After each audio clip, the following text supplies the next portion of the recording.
Hi, this is Kim McAllister, and this is part 6, the final part, yay, of health education. Actually, I'm sad because I love this. We're going to talk next about teaching strategies, which is the fun part. So, my computer will cooperate. Hello. The strategies that we're going to look at is brainstorming, group discussion, lecture, and role playing. We're really going to focus this on brainstorming and group discussion. I'll talk a little bit about lecture and role playing at the end. Thank you, Gracie. Gracie, my puppy, is trying to help.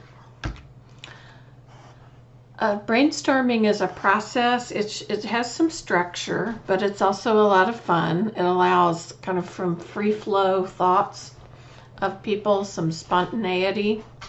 And you encourage people to come up with ideas and share their ideas, and no one is allowed to judge them or say that this isn't any good or you're dumb for thinking of that kind of thing. So everyone gets to suggest all sorts of ideas. A good way, thank you, Gracie, a good way to carry this out is to put some pieces of poster board or the really long post-it notes that are poster size. Post those up on the wall. You can use large notepads with an easel. You can use a dry erase board.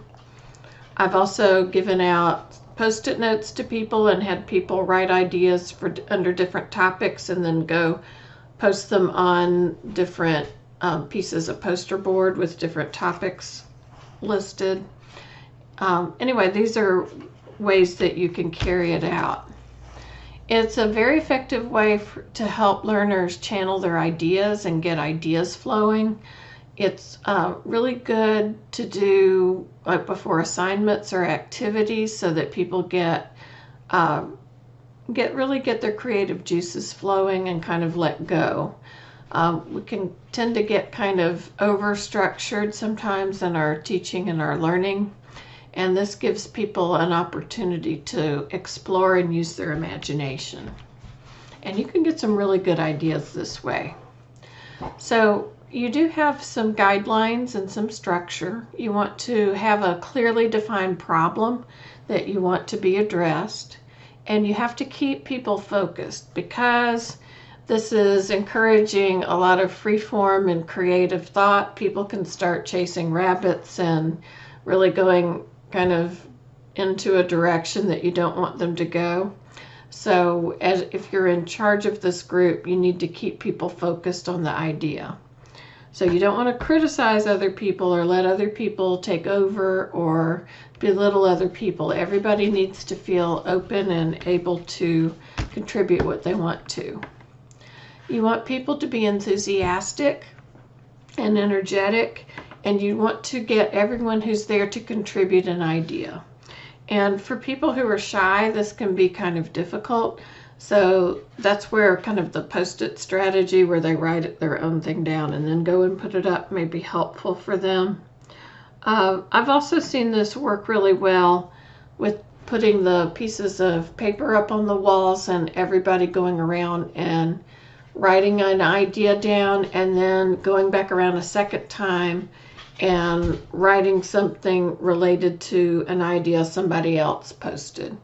So if you kind of do it, you can do it that way and get people to participate if they're kind of hesitant to jump in and do things. So you can plan different types of structure with this. You want people to come up with ideas. You don't want people just to think that they've just got to come up with things that are practical.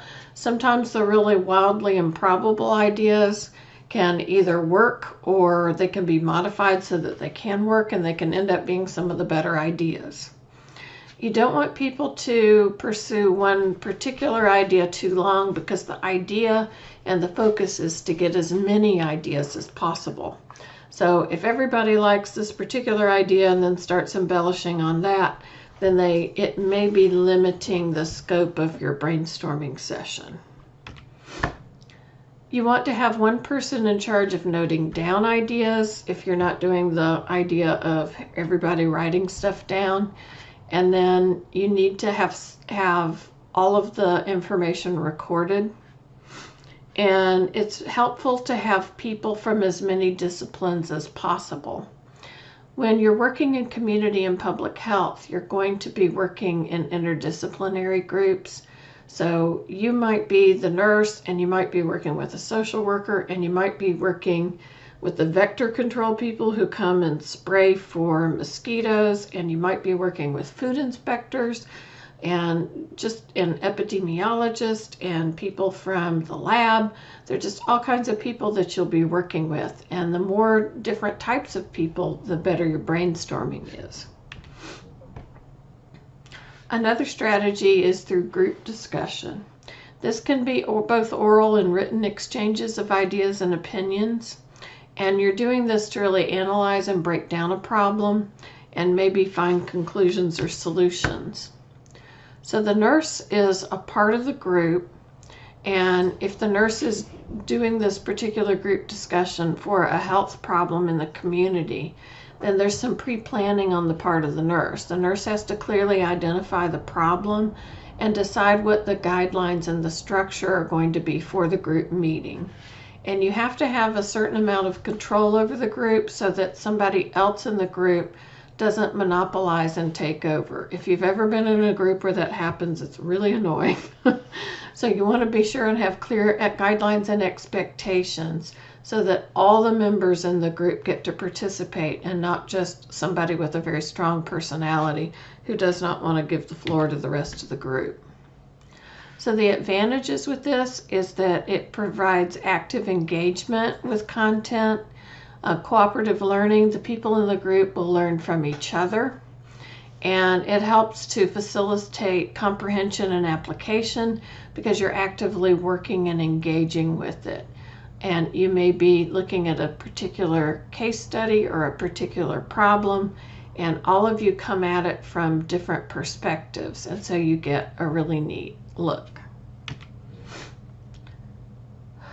The disadvantage is that the people, the learners or the students, may have to do some preparation, and they may not want to do that.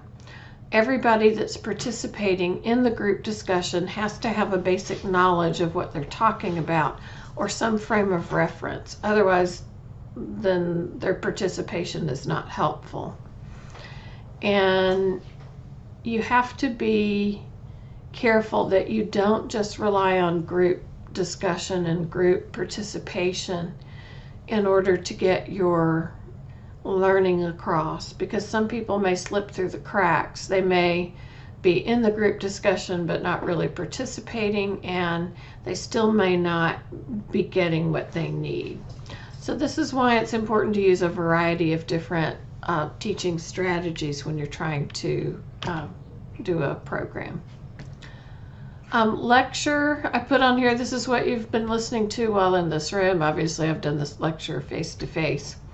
And but this is a very structured setting, just like I am lecturing to you now in this PowerPoint presentation.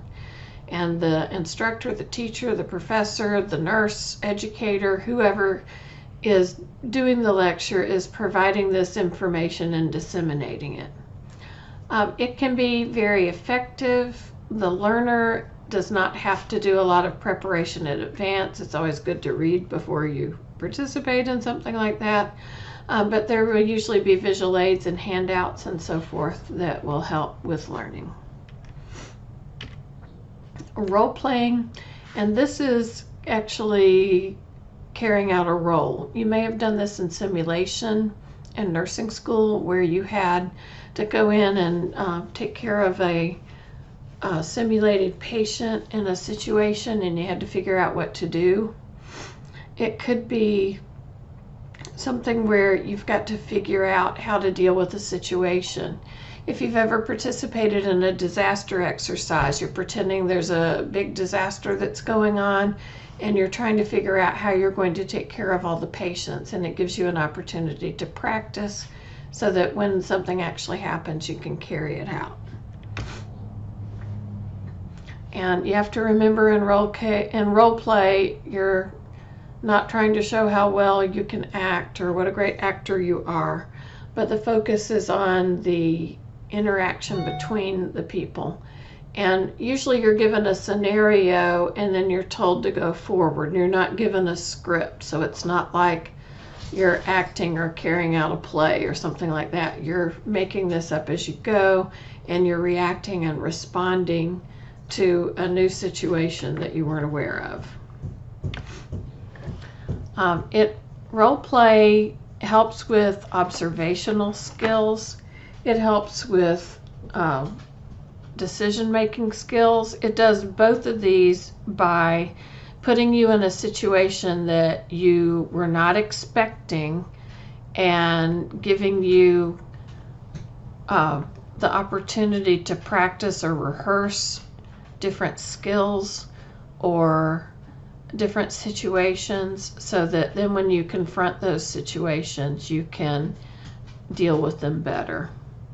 It helps you understand complex human behavior because you're doing complex processes.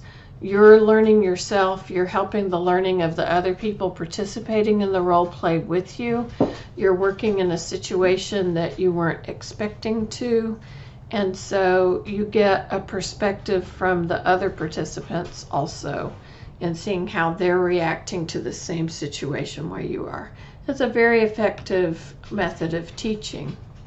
However, you may have some people who don't want to participate. They're not comfortable. They may be in pain, or they don't feel good, or they just don't want to do it. It requires a great deal of time and effort to plan out the scenarios and get all the resources together and put all of this together. You also have a certain risk of losing control of the learning environment, because some people have a lot of fun role-playing and don't want to stop role-playing and then return to the classroom setting and participate in the rest of the learning experiences. So with all of these, you have evaluation strategies. If you're going to have an educational program, you also have to evaluate it. You can do that through a written post-test or oral questions and answers. You can use audience response systems. You can have someone return the demonstration, or they can role model, they can act it out. All of these things are ways that you can evaluate. So then you can take all of your evaluations that you've done for these strategies and determine what worked, what didn't. Did the learners achieve the objective and the educational goal of the presentation? If not, what additional education do you need to provide? Do you need to provide it in a different method or a different way? Do you need to provide it in a different setting that you used? All of these things are things that you can answer after you've evaluated. So I hope this has given you some background and some help on how to design an educational activity. When I teach this in class, we actually carry all of these out. It's a little hard to do in this setting. We have kind of a practice of the group work in our discussion responses. We do have groups, and we are having kind of a structured environment in that you have rules on how long your posts need to be and when you need to do them and how many responses you need to make. So that's a little bit similar to a group discussion. Brainstorming is a lot of fun and very creative, and something I suggest that you may try at work for some problems that you're trying to deal with. And then role play is a great way to try out different things and kind of assess and look for different problems, and gets people to be a little more spontaneous and makes people critically think.